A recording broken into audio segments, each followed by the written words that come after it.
السلام عليكم ورحمة الله وبركاته. الحمد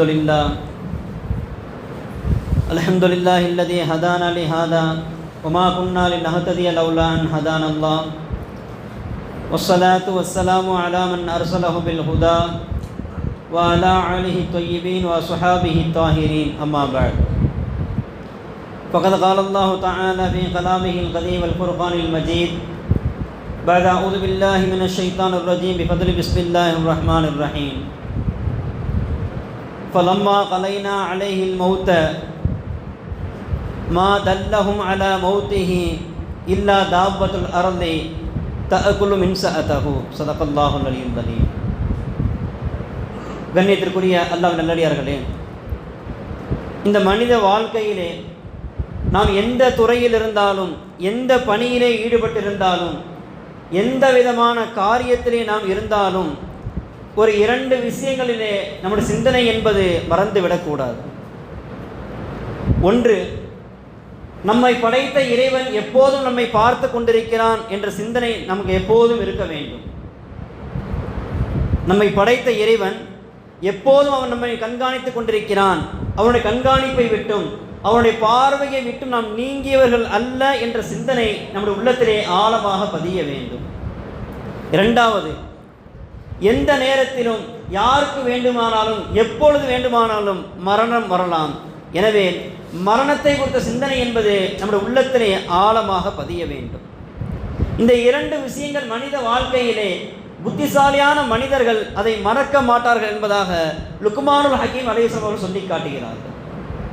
பெருமானார் ரசூல் கரீம் ஸல்லல்லாஹு அலைஹி வஸல்லம் சொல்வார்கள், உதுகுரு ஸிக்ர ஹாதிமில் லத்தாத். இந்த உலகத்திலே மனிதனுடைய எல்லா வகையான ஆசைகளையும் அவனுடைய கற்பனைகளையும் முடக்கக்கூடிய மறுமையை பற்றிய அந்த சிந்தனை, மௌத்தை பற்றிய சிந்தனையை நீங்கள் நினைவு கூறுங்கள் என்பதாக பெருமானார் ரசூல் கரீம் ஸல்லல்லாஹு அலைஹி வஸல்லம் சொல்லி காட்டுவார்கள். காரணம், மரணத்தை பற்றி சிந்திப்பது என்பது நம்முடைய வாழ்க்கையை பக்குவப்படுத்தும், நம்மை பாவங்களை விட்டும் அதை பாதுகாக்கும், நாம் அதிகமான நல்ல அமல்கள் செய்வதற்கு அது ஒரு வழியாக இருக்கும். இன்னும் சொல்ல போனால் தீய குணங்களை விட்டு அதை நம்மை பாதுகாக்கும் என்பதாக பெருமானார் ஸல்லல்லாஹு அலைஹி வஸல்லம் சொல்லி காட்டியிருக்கிறார். இறைவன் ஒரு விஷயத்திலே மரணத்தை குறித்து அவன் தீர்மானம் நிறைவேற்றி விட்டான் என்று சொன்னால் அதில் எந்த விதமான கணக்குகளும் கிடையாது. அங்கே அஜல், தவணை என்பது வந்துவிடும். எப்படி ஒரு மனிதனுக்கு ரிஸ்க் என்பது நிர்ணயிக்கப்பட்டு வந்து கொண்டிருக்கிறதோ அதே போன்று இந்த மரணமும் அவனை வந்தே சேரும். நாம் எல்லாம் நினைத்து கொண்டிருக்கிறோம் நாம் தான் ரிஸ்கை தேடி ஓடிக்கொண்டிருக்கிறோம் என்பதாக. உண்மையிலே அப்படி அல்ல. ரிஸ்க் தான் நம்மை தேடி வந்து கொண்டிருக்கிறது. அதே போலுதான் மரணமும் ஒரு மனிதனை தேடி வந்து கொண்டே இருக்கிறது. நாம் எந்த வயது உடையவராக இருந்தாலும், எவ்வளவு பெரிய காரியத்தில் ஈடுபட்டிருந்தாலும், எவ்வளவு உயர்ந்த பொறுப்புகளில் இருந்தாலும் மரணம் என்று வந்துவிட்டது என்று சொன்னால் அங்கே நமக்கு எந்த விதமான விதிகளுக்கும் இல்லாமல் அங்கே நம்முடைய ரூஹ் கைப்பற்றப்பட்டுவிடும். இந்த உலகத்தையே ஆட்சி செய்த நபீனா சுலைமான் அலைஹிஸ்ஸலாம் அவர்கள், அல்லாஹ் அவர்களுக்கு கட்டளை இடுகிறான், பைத்துல் முகத்தஸ் நீங்கள் கட்டுங்கள் என்பதாக. இறைவனுடைய கட்டளை இணங்க அவர்கள் ஜின்களை வைத்து பைத்துல் முகத்தஸை கட்டி கொண்டிருக்கிறார்கள். இதற்கு இடையிலே அல்லாஹ் மலக்குல் மௌத்துக்கு ஒரு கட்டளை இடுகிறான், நீங்கள் சுலைமான் அலைஹிஸ்ஸலாம் அவர்கள் ரூஹை கைப்பற்றி வாருங்கள் என்பதாக. எந்த இறைவன் பைத்துல் முகத்தஸை கட்டுமாறு கட்டளையிட்டானோ அதே இறைவன் தான் மலக்குல் மௌத்துக்கு கட்டளையிட்டான், அதில் சுலைமான் அலைஹிஸ்ஸலாம் ரூஹை கைப்பற்றுங்கள் என்பதாக. இப்போது மலக்குல் மௌத் ஹஜ்ரத் சுலைமான் அலைஹிஸ்ஸலாம் வருகிறார்கள். வந்து சொல்கிறார்கள், நபிமார்களை பொறுத்தவரை அவரது அனுமதி பெற்றுதான் அவர் ரூஹ் கைப்பற்றப்படும். அப்பொழுது சொல்கிறார்கள், இறைவன் உங்கள் ரூஹை கைப்பற்றி வர சொன்னான் என்பதாக. என்னுடைய ரூஹை எடுத்துக்கொள்ளுங்கள், ஆனால் என்னுடைய உயிர் பிரிந்து விட்டதே என்று தெரிந்தால் ஜின்கள் இந்த வேலையை பாதியிலேயே நிறுத்தி விடுவார்கள். எனவே நான் என் கைத்தடியோடு இப்படி நின்று கொள்கிறேன், அந்த நின்ற வண்ணமே என்னுடைய ரூஹை எடுத்து விடுங்கள், அப்படியே என்னுடைய ரூஹை எடுத்து விடுங்கள் என்பதாக சுலைமான் அலைஹிஸ்ஸலாம் அவர்கள் ஒரு நிபந்தனை வைக்கிறார்கள். இறைவன் தன் திருமறையை சொல்லி காட்டுகிறான், ஃபலம்மா கலைனா அலைஹில் மௌத்த. சுலைமான் அலைஹிஸ்ஸலாம் அவர்கள் நாம் மௌத்தை நிர்ணயித்து விட்டோம், மா தல்லஹும் அலா மௌத்திஹி, அவர்கள் இறந்து விட்டார் என்ற செய்தி தெரியவில்லை, இல்லா தாப்பத்துல் அர்லி தஅகுலு மின் சஅதஹு. அவர்கள் இறந்து விட்டார் என்ற செய்தி எப்பொழுது தெரிந்தது என்று சொன்னால் அவர்களுடைய கைத்தடியை அந்த கரையான் அரிக்க ஆரம்பித்து விட்டது. அந்த கரையான் அவருடைய கைத்தடியை அரித்ததை வைத்துதான் ஜின்கள் சுலைமான் அலைஹிஸ்ஸலாம் இறந்து விட்டார் என்ற செய்தியவே தெரிந்து கொண்டார்கள். ஆக மரணம் என்பது எப்பொழுது வேண்டுமானாலும், யாருக்கும் வேண்டுமானாலும், எந்த சூழலில் வேண்டுமானாலும் வரலாம். எனவே மரணத்தை குறித்த சிந்தனை என்பது நமக்கு எப்போதும் இருந்து கொண்டே இருக்க வேண்டும். இதே போன்றுதான் நம்ம அடிக்கடி கேட்டிருக்க ஒரு சம்பவம் தான். ஹஜ்ரத் சுலைமான் அலைஹிஸ்ஸலாமுடைய அந்த அமைச்சரவையிலே அவர்களும் அமைச்சர்களும் அமர்ந்திருக்கிறார்கள். அப்பொழுது வெளியிருந்த ஒரு நபர் வருகிறார். வந்தவர் சலாம் சொல்லி ஹஜ்ரத் சுலைமான் அலைஹிஸ்ஸலாம் நெருக்கமாக அமர்ந்து பேசிக் கொண்டிருக்கிறார். அவர் வந்ததே ஹஜ்ரத் சுலைமான் அலைஹிஸ்ஸலாமை சந்திக்க வந்தார். அவளை பார்த்து பேசிக் கொண்டிருக்கிறார். ஆனால் அவருடைய பார்வை முழுக்க முழுக்க அங்கே உள்ள ஒரு அமைச்சரை பார்த்து கொண்டே இருக்கிறார்கள். இந்த நபருடைய பார்வையை கண்ட அந்த அமைச்சர் அவர் திடுக்கிட்டு விட்டார். அவருடைய பார்வையை கண்டு அந்த அமைச்சர் பயந்து விட்டார். இப்பொழுது அந்த நபர் பேசிவிட்டு வெளியே செல்கிறார். அந்த அமைச்சர் ஹஜ்ரத் சுலைமான் ஓடோடி வருகிறார். வந்து சொல்கிறார், நபியே வந்தவர் யார் என்பதாக கேட்கிறார். அப்பொழுது சுலைமான் அலைஹிஸ்ஸலாம் சொல்கிறார்கள், மலக்குல் மௌத் என்பதாக சொல்கிறார்கள். அவர் என்னை முறைத்து பார்த்து கொண்டே இருந்தார். எனக்கு பயமாக இருக்கிறது, என்னுடைய ரூஹை அவர் கைப்பற்றி விடுவாரோ என்று பயமாக இருக்கிறது, எனக்கு நீங்கள் உதவி செய்யுங்கள் என்பதாக அந்த அமைச்சர் சொல்கிறார். சரி, என்ன உதவி என்று கேளுங்கள் என்று சொல்லுகின்ற பொழுது, நீங்கள் தான் காற்றை வசப்படுத்தி வைத்திருக்கிறீர்களே, அந்த காற்றின் மூலமாக என்னை ஏதாவது தூரமான இடத்திலே கொண்டு போய் போட்டு விடுங்கள், நான் தப்பித்துக் கொள்கிறேன் என்பதாக அந்த அமைச்சர் சொல்ல, அதில் சுலைமான் அலைஹிஸ்ஸலாம் அவர்கள் காற்றுக்கு கட்டளையிடுகிறார்கள். அந்த காற்றும் அவர்கள் எடுத்துக்கொண்டு போய் இந்தியாவில் ஒரு இடத்திலே போட்டதாக சொல்லப்படுகிறது வரலாறு. மறுநாள் அதே மலக்குல் மௌத் ஹஜ்ரத் சுலைமான் அலைஹிஸ்ஸலாம் சந்திப்பதற்காக வருகிறார். வந்தவர்கள் சுலைமான் அலைஹிஸ்ஸலாம் கேட்கிறார்கள், நேற்றினுடைய அமைச்சரவையிலே ஒரு அமைச்சர் நீங்கள் முறைத்து பார்த்து கொண்டிருந்தீர்களே, என்ன விஷயம் என்று கேட்டார்கள்.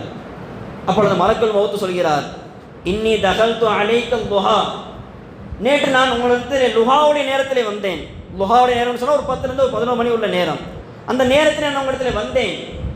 அப்பொழுது அந்த ஒரு அமைச்சரை நான் பார்த்தேன். இறைவன் எனக்கு விடுத்த கட்டளை என்னவென்று சொன்னால், பக்கத அமரனி ரப்பி ஐ யுக்பில ரூஹஹு ஃபில் பஅதல் லுஹர் ஃபில் ஹிந்த், அந்த அமைச்சருடைய ரூஹை நான் இந்தியாவில் வைத்து அவருடைய ரூஹை கைப்பற்ற வேண்டும் என்பதாக இறைவன் எனக்கு கட்டளையிட்டு இருந்தான். நான் உங்களிடத்தில் வந்த நேரம் லுஹாவுடைய நேரம். ஆனால் நான் அவரை அங்கு உங்களிடத்தில் பார்க்கும் பொழுது எனக்கு ஆச்சரியமாக இருந்தது. இவர் இங்கே இருக்கிறார், இவருடைய ரூஹை எப்படி நான் இந்தியாவில் சென்று கைப்பற்றுவது என்று எனக்கு ஆச்சரியம் வந்து விட்டது.